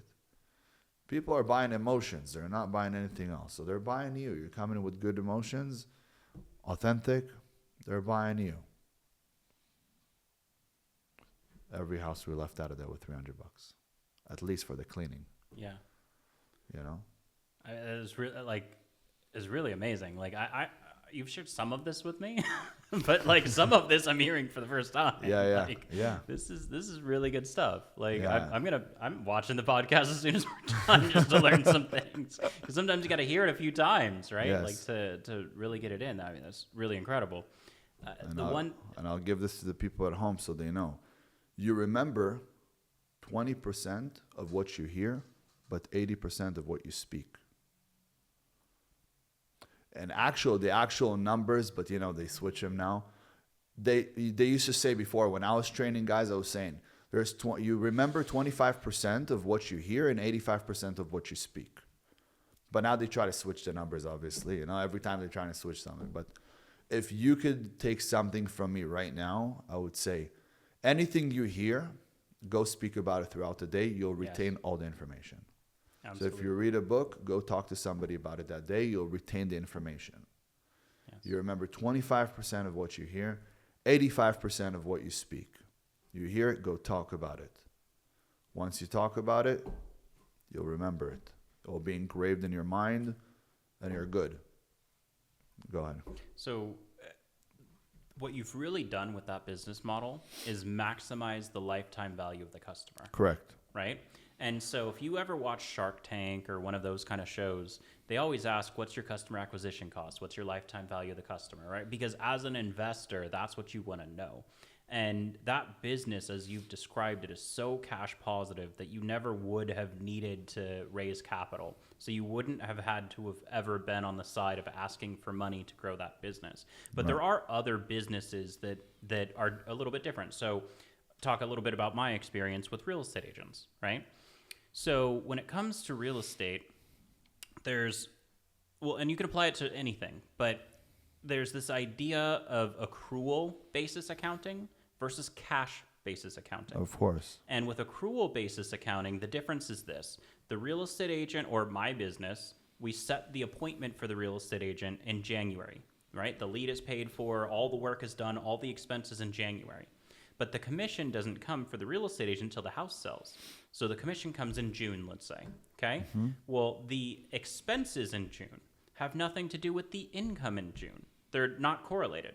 And so if you're running your business on a cash basis, right, then you're sort of looking at what your income and expenses were in January and your income and expenses in June, and they're not correlated. It doesn't really work. And that's why servicing company are the best cash flow business. Because it's immediate. It's immediate. My roofing business, in and out. My solar business, we take money before we even start the job. We install the job in 3 months, but no problem. We take money. Yeah. My insulation business, in and out. Air duct business, in and out. HVAC business, in and out. My window business, in and out. Restaurants. In and out. Obviously, In right? and out. It's all about. Yeah. But, you know, these are all in and out. These are all cash flow businesses. Yeah. They bring so much cash flow. And you have now money to use. And that's what it's all about. And I used to also would pay my guys a little bit differently. Like you work from the 1st of January till the 30th of January, but you get paid on the 10th of February for those 30 days. So I always hold 10 days. Why? Maybe someone had an issue. You always want to make sure, because with sales guys, once they're gone, they're gone. And the problem is that they always spend their money. Sales guys are the easiest to sell to. They spend all their money. They think, oh my God, I just sold to this client. Yay, I'm happy. Idiot goes buy something expensive. Yep. That loses value right away. Oh, let me get the nicest, newest car. Let me pay $25,000 just on taxes. Boom, you leave the lot, you lost $35,000. 25 on the taxes and 10 grand because you drove it off the lot. So he thinks he sold jobs and he made money and he just got fucked. You know what I mean? Yeah, absolutely. But money is currency. Yeah. Money, the reason it's called currency, it's current like the ocean. It constantly moves, it flows. Money is just energy flowing through the earth, through the monetary system. That's what it is. Other than that, it's nothing. Yeah. And that's why it's easy for me to say big numbers and to take big numbers. And a lot of people are afraid of the numbers. They fear numbers. I had sales guys, they want to say a number, it's 10,000. I'm like, did I hear a bitch? I'm like, what the fuck is wrong with you? Bitch. 10,000? You know those guys. Yeah, absolutely. Absolutely. They shouldn't be in sales. Yeah, they're afraid of numbers. Yeah. And so, okay, so bringing it back to accrual basis accounting, right? Is a lot of businesses will say things, and this is sort of like, why would you go to try to raise capital to begin with, right? The reason why, and a lot of people try to raise money because they just think, oh, I need money to do this, right? But the more sophisticated, the ones that actually get funded, right? They come in with a model where they say that my customer acquisition cost is, let's just say $1,000, okay? Just to pick a number, just to have it. And my lifetime value of the customer is $5,000. But it takes me 2 years to get the $5,000. And so I spend the $1,000. I'm not going to break even until month 8 or whatever it is, right? And so, because they also have to service the customer, right? So lifetime value of the customer is your net, right? It's not just the gross. Like the gross might be you sold them $100,000 worth of home repairs, okay?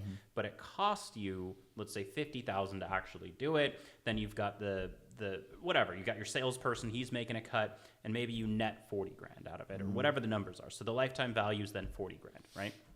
And going back to my example of, okay, it's $1,000 and it takes me 8 months to break even on each customer, and I'm growing organically with the money that comes in, but it's very slow because it takes me so long to recoup my money. So investor, and this is where you and I have come in several times where we've invested in other businesses that they have that longer cycle where they need money today because that's how they grow faster.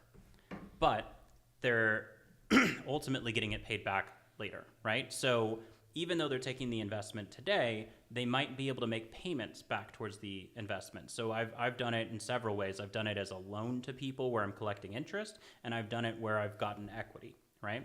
And so for the business owner, they're arbitraging time because what would have happened, and bring this back to the employee, right? Let's say you're just saving for a down payment on a house, just something literally everybody can relate to. And you say, okay, well, I can only save $5,000 a year, and I think I need 20%. You really don't. That's for the real estate course, but whatever. They save their $5,000 a year, and they think they need 20% on, let's say, a $500,000 house, which you can't even find one here in Southern California. But people are watching from all over the world, and so 20% on a $500,000 house is is $100,000. So they're like, okay, I'm saving $5,000 per year. It's going to take them 20 years to get $100,000. And in 20 years, what's that house going to be worth? Much Not more. 500. Exactly. Okay. You're looking at closer to 2 million, right? If it doubles every 10 years, right? Of course. Now they need, and they're never going to catch up. So the only way is to arbitrage the time and say, instead of spending the 20 years trying to save or more, then let's just move forward today, right? And there's a lot of businesses that are not as cash positive, where you need to know your numbers, you need to know your KPIs. What is my customer acquisition cost? What's the lifetime value of the customer? What does it cost to service the customer? What is, right? So you just all of your metrics, and you have it done, and you have a spreadsheet, and you have a formula, and it says, okay, well, if I was to raise $1 million, then I can put it in, and that will get me 1,000 customers. Okay, those 1,000 customers at $5,000 lifetime value each is now $5 million in profit. So I need $1 million today to get $5 million over the next 2 years. And then you as the investor, you're going to get half the business or whatever it is, right? And so this is where a lot of people need to learn how to track their KPIs, build, measure, learn, continuous improvement. And then you want to try to figure out, how do I take that $5,000 lifetime value and turn it to 10? And some of that is reducing your expenses. Some of that is increasing your income. And what you've done is, and masterfully, is everything, all of the above, to the max, in a way that I've invested in a lot of businesses. I've talked to a lot of people. I don't know that I've ever talked to anybody who's ever done it quite. And I've known you for 20 years, but I never really had this deep conversation about how you built those businesses. Yeah, I also didn't like sharing them. Yeah. Because Maybe that's why I never heard. It's a business model that if I ever want to go back to it, I could do it and I will be the best. And today, I mean, I could grow it way bigger than I ever grown it before. The amount of knowledge that I have and the amount of confidence, right? I'm the fucking king. Yeah. So right now for me to get 20 sales guys, how easy is that? Oh, I'm looking for 20 sales guys. Boom. Tomorrow we got 40 guys at the office, standing there ready to do whatever I tell them. Yeah. Just to be around me. Yeah. But I went so deep into the business to the point that no one was able to beat me. But then I realized that now there is no place for me to even beat myself anymore. And I wanted to go higher. Yeah. And higher and higher. And that's why I invented products and things like that. I got multiple patents.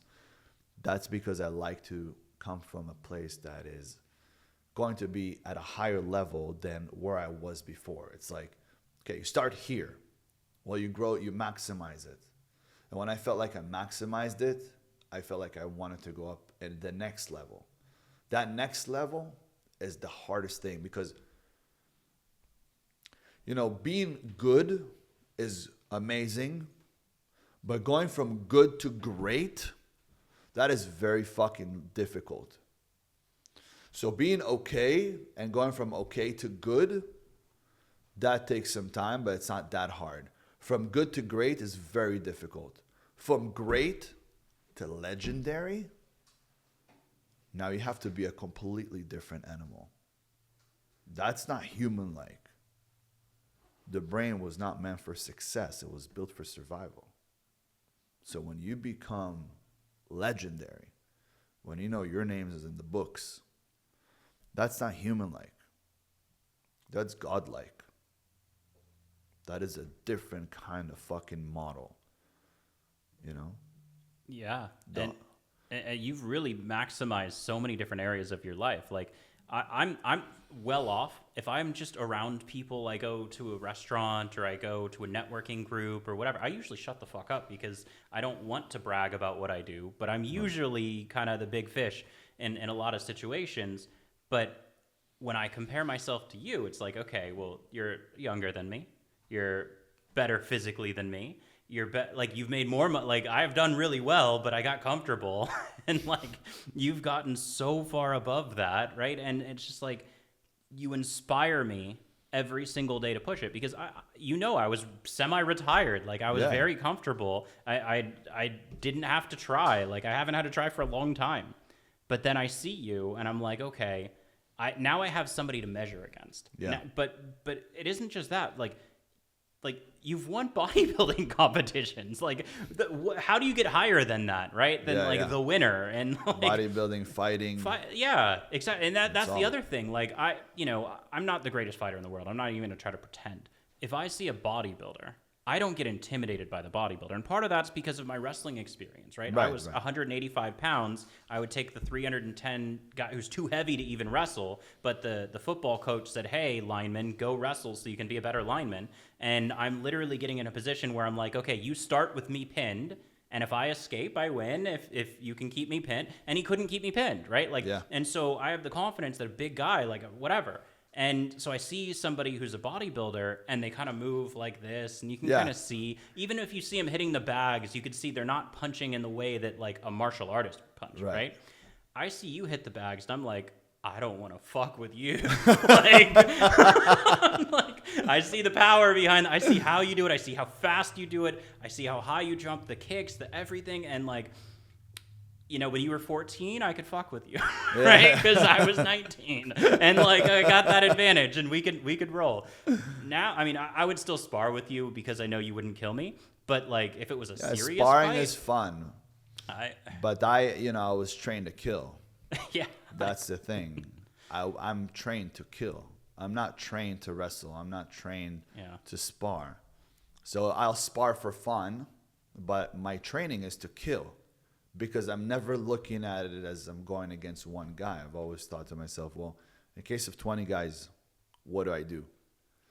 Well, yes. But, without that, in case I'm by myself, I built a weapon. I built a weapon that the only person who could defeat this weapon is me. But I've done things people can't even imagine. So for me, I'll get into a fight with anybody. I don't care who it is. I'll go in the ring with them because there's no fear. And truly, you don't need a lot of pound of pressure to break somebody's knee. All you need is like 3 pounds of pressure. You don't need very much, a lot of pressure to knock somebody out. You just have to get them at the right moment. I'm extremely fast. I'm extremely strong. If I could fucking bench press almost 500 pounds, but then I still weigh 200 pounds, and my force with my speed, I'm probably one of the fastest guys on the planet when it comes down to punching and moving around. I'm like Bruce Lee. So for me, I know that with my speed and my power, I don't care who it is. If he gets hit, he's going to go to sleep. The question is now, how quick can I get him to go to sleep? Will I get more tired than he will? Because I could take a hit pretty well. So if he gets more tired or I get more tired, that's an issue. If he gets more tired, good. If I get more tired, that's bad because he might be able to catch me slipping. So for me, it's very important in the beginning to take him out. I don't wait for second round. Some people drag it so the other person gets tired. I'm an annihilator. I come in to kill you. I'm not coming in to put you to sleep. When I punch somebody, I don't punch their head. I'm punching behind them. I'm imagining my fist going through their head to the back of their head, and their head gets stuck here on my elbow. That's how I punch. And it's different because that's how Bruce Lee used to punch. That's how I punch. It's a different kind of punch. It's a different approach, And but you also Mike have that Tyson 4-inch like punch, right? Like the correct. Like I've seen you So with these, he shows you his force, right? From a very short distance. I got that too. But when he wants to truly destroy your face, you see, and he gets in, boom. And he gets in so powerful that he takes you out. And who was like that? Mike Tyson. Yeah.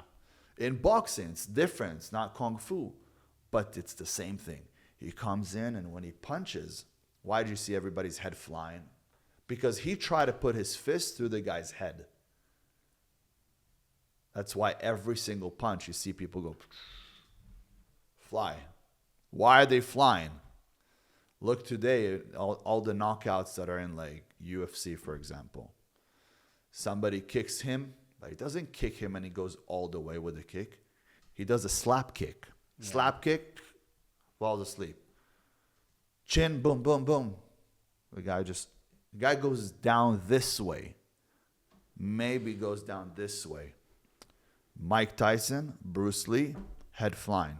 Boom. Body follows. They get thrown off the ring. It's a different punch. Completely different. Yeah. That's why you're honestly like one of the only people I'd be afraid to fight. Like most people in the world, like I know. You have kids. You want to stick no, around. No, I don't want to. I don't You want to yeah. stick around. Yeah, exactly. Exactly. You have a lot to lose. I do have Come life on. insurance for him, and big inheritance for him too. But like, yeah. But yeah, I mean. All right, guys. Hope you enjoyed this today. Hope you guys had a lot of good insight, and you guys will actually take it and implement it in your life. Do something with it, and don't forget to come back to the Blackout Podcast again. Go ahead, subscribe. Don't forget to subscribe, and go ahead and also put in your notifications as soon as the podcast comes on. You guys should be watching it because we might just continue whatever we're talking on right here, and this is going to be able to help you to get to the next level in life. I hope you guys enjoyed it, and I'll see you on the next one. Devin, thank you so much for coming out. Thank you. I mean, the things that you shared are really, truly incredible. I'm going to be watching the podcast on over and over and over again. There's so many layers to it, and you just, man, I'm always impressed by you, but you took it to another level today. I'm happy to hear that. Let's go. Yeah. Awesome, bro. Good to see you. All right, guys. See you in the next one.